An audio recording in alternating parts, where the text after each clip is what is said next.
bienvenue sur la chaîne YouTube d'Activity. Aujourd'hui, on va vous parler des trucs et astuces pour préparer son premier semi-marathon ou son premier marathon. Le premier point pour préparer un bon semi-marathon ou un bon premier marathon, ça va être d'essayer d'établir son planning temps. Son planning temps, c'est quoi? C'est comment je travaille du lundi au dimanche, quel temps j'ai à accorder à mon entraînement et combien je peux m'entraîner 2 fois à la semaine.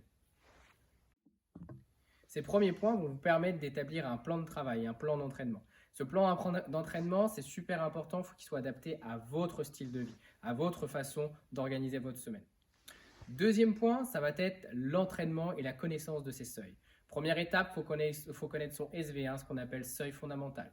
Deuxième étape, connaître son SV2, son SV3, son SV4 et son SV5 pour pouvoir différencier ses allures et avoir des entraînements de fractionné ou d'endurance en adéquation avec vos seuils ventilatoires. Bonjour à tous, Thomas vous a parlé tout à l'heure des différents seuils ventilatoires. Avant d'utiliser ces données-là pour calculer et programmer votre plan d'entraînement pour le semi ou pour le marathon, il vous faut des données en amont, ce qui est VMA et qui, par extrapolation, peut nous donner la VO2 max. Et ces valeurs-là vont nous servir de base de travail et calculer certaines intensités, soit sur le SV1, soit sur le SV2. Tout ce qui concerne votre SV1, c'est tout ce qui va être sur un travail aérobie type endurance. Donc, je vais courir longtemps à une allure pas trop élevée. Ça va comprendre notamment le travail d'endurance fondamentale et de sortie longue. Ce qui va varier, c'est l'intensité à laquelle vous allez courir et combien de temps vous allez la tenir.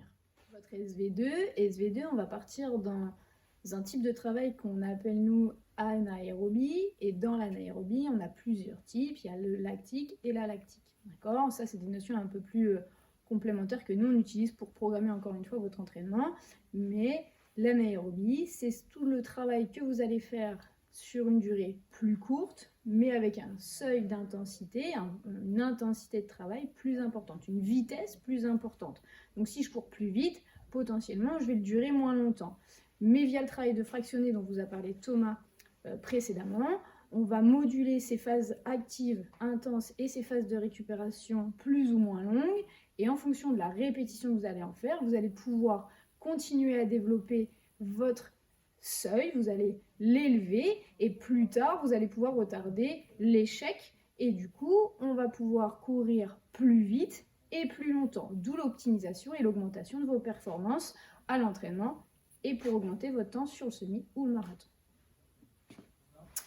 Au-delà des différents travails avec le seuil, il ne faut pas oublier que sur la performance au semi ou au marathon, courir longtemps c'est bien, le travail de vitesse est important, mais surtout derrière il y a un autre aspect qui est souvent négligé, c'est tout le travail de renforcement musculaire, de force, de vitesse et de souplesse. Et c'est cet ensemble qui vous permettra alors d'optimiser vos performances, d'améliorer votre temps et a fortiori par la suite d'essayer de battre vos records.